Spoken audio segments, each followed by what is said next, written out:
That's 368. So I have 368, 67, 66, 65, 64, etc. All right.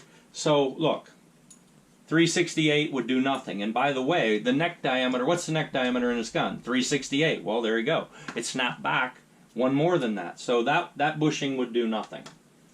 Right? So now we go to 367. Huh, interesting. 367 is like a slip fit, but it still wouldn't do anything. Right?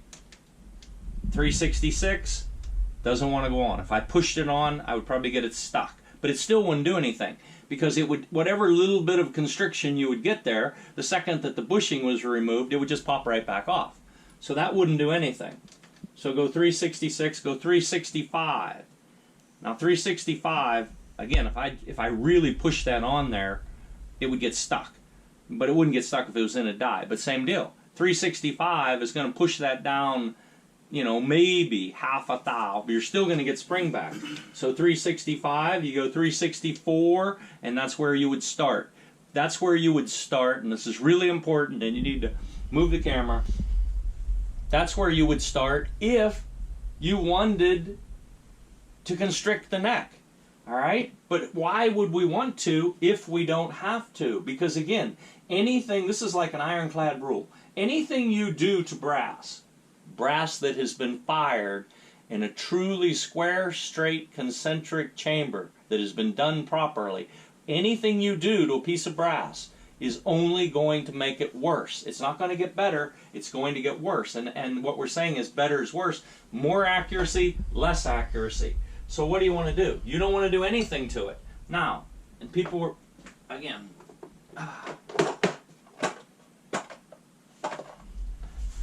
this is called being prepared. I was totally prepared to do this. Okay? So, I'm only doing this so the camera can see it. So look here, so the people actually understand what we're doing. All right? So that is a 338 bullet, right? Now watch this. 338 bullet. It won't go. Okay? Could I push it in there with my fingers? Maybe. I don't know. But I don't want to get it stuck. But the deal is, it won't go. So will it hold a bullet? Yes, it'll hold a bullet. So theoretically, we can do nothing to this piece of brass. Just reload it. In other words, there's no dies involved, a bullet seating die. Now what we should do here is, because we may need to show this, is let's go ahead and measure it and get it. This won't be an accurate measurement, but it'll be close. And you see, it's saying that it's like at about, let's call it on the big side. It's saying it's right at 0.337. All right, well, the bullet measures 0.38. And so what is that telling us? We would have 1 thou neck tension. That is 1 thou of grip on the bullet. So actually, because I'm teaching, I may actually show you how to use these bushings, because we can go from 1 thou neck tension to 1.5. We can go to 2. We can go 2.5. We can go 3. We can determine how much neck tension that we want on this bullet. And so obviously right now somebody's thinking, well, will that affect accuracy? And the answer is absolutely yes. Absolutely it will affect accuracy, and perhaps even more importantly, for long range accuracy, it will affect your chronograph readings, your standard deviations, your extreme spreads. And so you mess with neck tension to get the most uniform chronograph readings that you can possibly get. Now here's the thing, is there any formula for it? Not that I've ever found. There's no formula for, okay, I do this, this, and this, and I get these totally awesome velocity readings, because you realize all brass, even brass in the same exact lot number, is not uniform. If it was all uniform, then you'd be like, okay, use this bushing, get this result. But that's not the way it works. You actually have to be out in the field, and you have to be shooting over a good chronograph, and you have to be experimenting. And so this is something else we were just talking about this morning. To start from the beginning, let's just say you start with everything on the bench. You have a barrel, you have a stock, you have a receiver. Okay, you build the entire gun. Then you start with, let's say, 100 pieces of brand new brass. You do full bench rest brass prep. All right? Then you go out to do load work, and you realize you're working with brand new brass, so you're not going to see the potential of it. But say you shoot all those 100, then you go back and you actually start working with, say, powder, trying to find the top end of the powder, trying to find the right velocity note, trying to get your extreme spreads and your standard deviations right, and trying to get your long range accuracy. Well, the truth of it is, really seriously, if you're going to take and start from the beginning and take a gun to its absolute maximum potential, to dial it as dialed as it can possibly be, you better devote at least a month of your life to it. And I mean a month of your life every single day, 10 to 12 hours a day. Because that's the only way you're ever going to get it. That's just the way it works. And that's one of the reasons why that you don't see people, anybody except for the 6PPC guys, you don't see people running around with 1/4 inch guns. You know, you don't see guys shooting 1 inch at 1,000 yards. It is super time intensive. It is labor intensive. It's hard. It's not easy. And that's even if you have, that's assuming that you have a really great barrel, a really great everything. Because there's a ton of work that goes into it. And that's one of the reasons why guys always think, every single year, whatever gun I hunt with, which is really interesting because I actually hunted with the gun that we're working with right now a year ago, before he bought it off of me. People think that, you know, it's some super kind of gun. It's not the super gun. It's all the work that went into it. That's what it is. And it may indeed be a super gun. It might be a really great barrel. Because if it's not, I'll get rid of it. But it's just, I set a goal when I start. Okay, this gun is going to shoot 2 inches or less at 800 yards. Oh, and that's all I'll accept. In other words, that's all I'll accept, because it's very possible we might be shooting at an elk at 900 yards or 1,000 yards or 1,100 yards. Unless the gun will shoot 3 or 5 shots, saying 2 inches at 800 yards, I'm not going to use it. So I have to do everything to get to that point. All right, so now the point is we're not learning here. Let's get to these. By the way, the first thing I do when I get a brand new set of dies is take this decapping pin and expander ball out of it and set it aside. And I never use that. All right, so the question then is, what do I use, right? Put these away for a second. We'll be back to that. All right, here's what you need. Very first step. You need a dedicated decap die. What does that mean? All it means is this die does nothing but, oh shoot, I'm going the wrong way. I probably shouldn't be doing this because now I'm going to have to put it all back together. Let me see if I can get that out of there. It'd probably be a pain in the butt to try to put back. So I don't normally do this because there's no reason. Okay, so here it is. This is the decapping pin, right? There's nothing here. There is no expander ball, right? This die, watch this. Watch this piece of brass. Here's the die, right? See? It'll flop around in there. This die does absolutely nothing but hold this rod. And just as a side note, a lot of people don't realize this. There are different size flash holes in different cartridges, so you need different size decapping pins. Because obviously if you take this great big pin and you try to run it in a piece of 6PPC brass or a piece of 6BR, this will jam into it and it won't fit through that little wee hole. And it will ruin it. It'll break it. All right, so now I got to put this back in there. Oh yeah, we got lucky. Okay.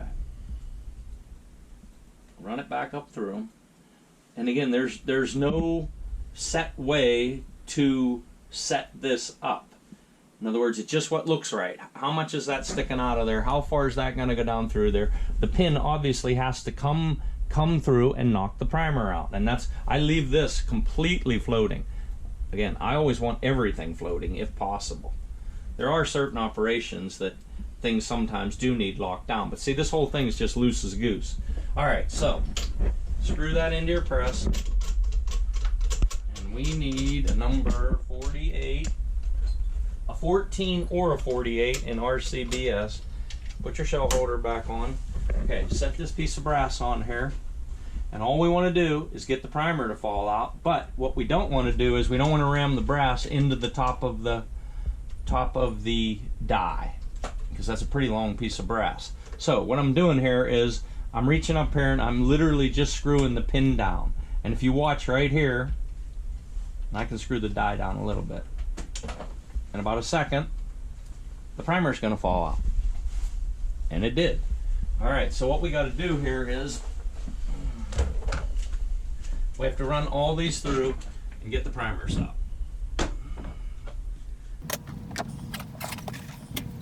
So would you use that same pin for different ammo or different shells? You would. Okay. Whoop. Sorry. Sorry. Got too many things. I'm thinking too far ahead. It wouldn't have fit in, obviously. Okay. So yes, the answer is yes. But again, you know, you can't use it. See how small that flash hole is? Right. Okay, well you can't use it on that. They send you extra, when you buy that die, you get both sizes of, and in fact, you guys, it's too much is the problem. Here, look. Can you see here? Can you actually see that? Yes. So see, there's different diameters. And plus there's extras in case you break one. So they send it right with you. It's a good, nice, good die, good setup. Same thing, you can look right on there what that is. And that's back when everything said Sinclair. Alright, so we're knocking our primers out. Now, there's also something to be learned right here.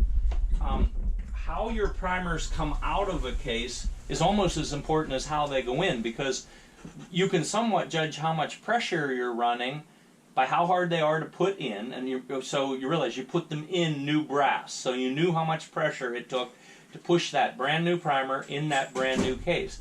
Well, now this has been fired, so now we're also feeling over here with our right hand how much pressure is it taking to knock the primer out. And that amount of pressure is somewhat an indicator, the pressure on the handle is somewhat an indicator of how much pressure you were running, i.e. velocity, in the case. And like these are fine. But if you would go to do this and the primer just falls out, well guess what? You were running too much pressure. And I don't mean pressure here, I mean too much pressure, too much powder. Okay? But these are fine. It feels coming out, it feels very similar to what it felt like going in.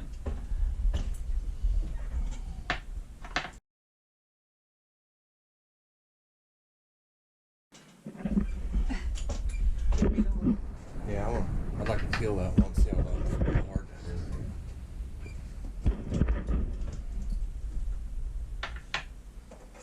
Feel one, Scott? Yep. Okay. Again, all this kind of stuff, you just have to start doing it and get experience so that you can get a feel for what it is and how stuff's supposed to go. Maybe you should have him do it. What? Maybe you should have him do it. Alright, fine. Go ahead.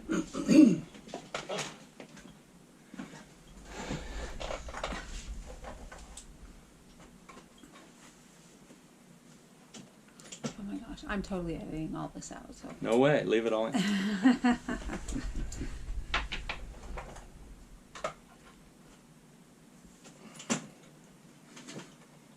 So, what's the deal? Were you shaving your legs again this morning and had an accident? I don't know what I did. You want to do something? Nope. You. He's talking to him. Okay. So for this style reloading, you wouldn't need those dies. Is that No. true? Well, we're going to need a bullet seater die. We have to seat bullets. You sure? So, Okay, question. yep, This one was marked foul. yep. Should you keep that one separate? It already says foul on it, so it is separate. Well, I mean, when you go to reload it, would We don't know that yet Okay. because we haven't.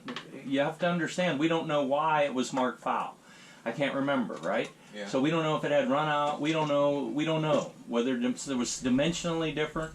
But what we do know is we just fired it. Keep going. We just fired it in my chamber. Yeah. Okay? So here's the deal. Let's just say it was a less than perfectly straight case. It might be perfectly straight right now. We don't know. So if we put bullets in them, I don't even know if we're going to get to that spot today. If we put bullets in them, we would spin it and find out.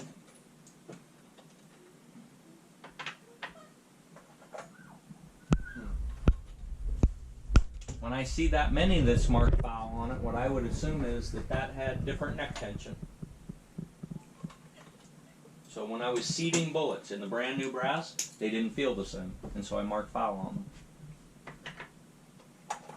And again, we have there's definitely no time to go into all this, but you realize that at this point, one of the next steps you would do, but we are not going to show or do, is that we would anneal the case necks. All right? Chris, you want to do one? Sure. That's the last one. This is the last one. Yeah.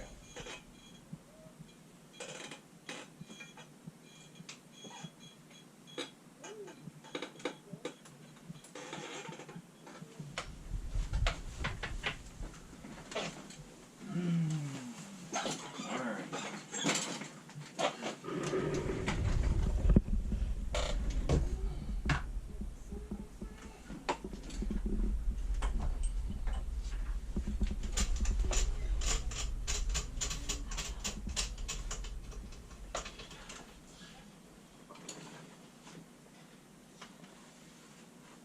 Telling the child to go to someone else.